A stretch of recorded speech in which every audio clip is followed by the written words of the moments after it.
Colin's Last Stand needs your help. If you like what CLS does, whether here on SideQuest in the eclectic interview podcast series Fireside Chats or the retro and nostalgia-fueled show Knockback, please consider showing your support at patreon.com/ColinsLastStand. Doing so not only ensures that CLS keeps making content, but it also gets you cool perks, including exclusive podcasts, early access to shows, the ability to vote on show topics, and much more. Thank you for your kindness, generosity, and support. Without you, Colin's Last Stand cannot and will not exist. Now, on to the show.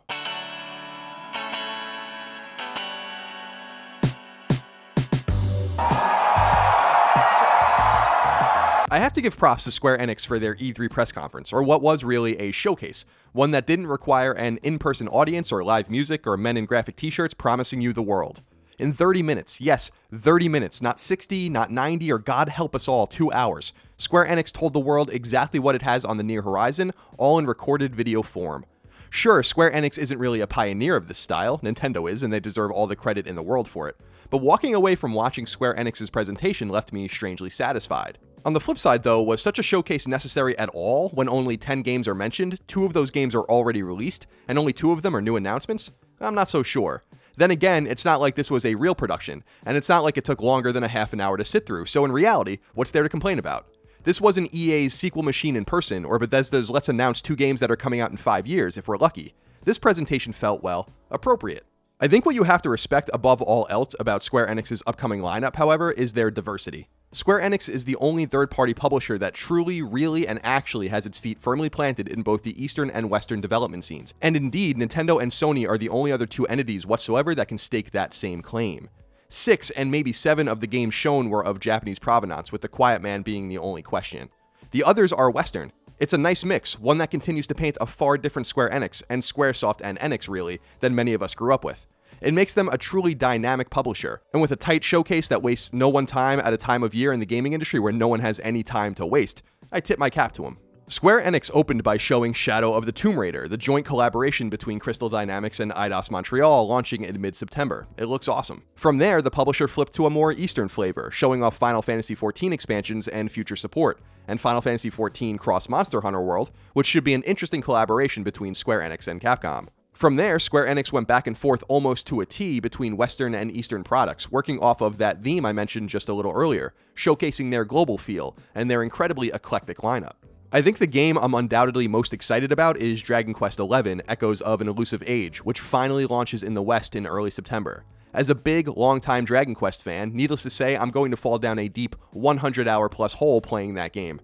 I also have to give a shout out to Octopath Traveler, the old-school class-based JRPG launching on July 13th on Nintendo Switch. It looks spectacular, and it'll give me a reason to dust off my Switch, which is always a welcome development. And Don't Nod Entertainment's The Awesome Adventures of Captain Spirit, which was actually first revealed at Xbox's awesome press conference yesterday, also has my interest peaked. Don't Nod's story is so interesting. Remember, these were the guys that made Remember Me, which was supposed to be a PlayStation 3 exclusive that Sony dropped mid-development.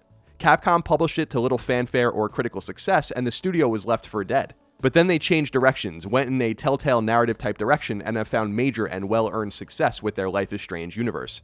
The Awesome Adventures of Captain Spirit takes place in that same universe, and appears to be a bridge of some sort to the proper upcoming Life is Strange sequel. It launches on June 26th, and it's totally free to boot, so that's pretty cool. If people walk away with 2 lasting impressions of the press conference though, it'll be from 2 sources, Kingdom Hearts 3 and a combination of Babylon's Fall and The Quiet Man. Kingdom Hearts 3, which finally has a date tethered to it, January of 2019, looks awesome, though I don't really get the series hype, so it's obviously not directed at me. The bigger question is if it'll hit that date. There's literally no reason to believe that it will if Square Enix's history with Kingdom Hearts and Final Fantasy is any indication, so I wouldn't get your hopes up. Then again, I'd love to be wrong, and for that game to be in your hands early next year. I just wish I understood Kingdom Hearts more, because every time I see a trailer, I'm left even more confused as to what the hell is going on in that franchise.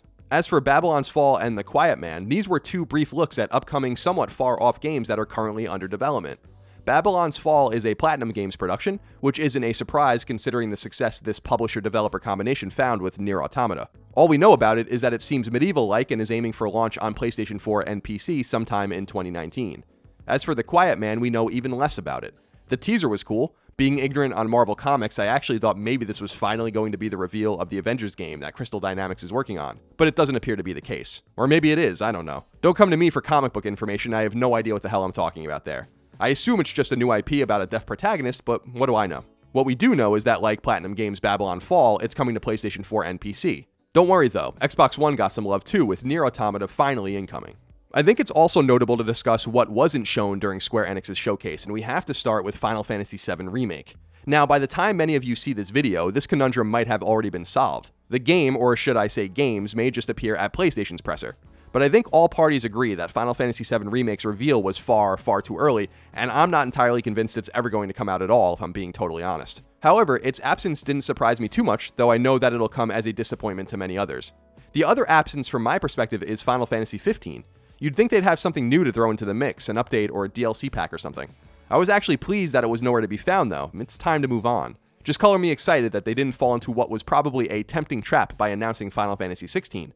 Slow and steady wins the race, Square Enix. Let your past transgressions guide you. Unfortunately, Square Enix's scant showing gives me little room to say much more.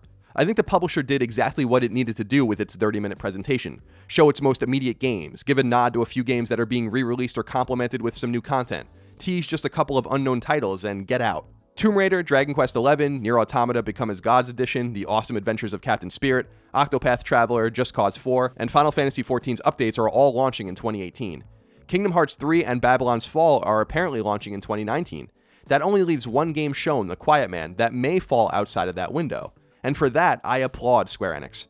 While I think it would have been more effective to show some of these games at first-party press conferences while foregoing this exercise at all, Square Enix did the absolute best they could with the decision they made. I don't feel that those were 30 wasted minutes whatsoever. I wish every E3 conference was that straightforward. Don't you?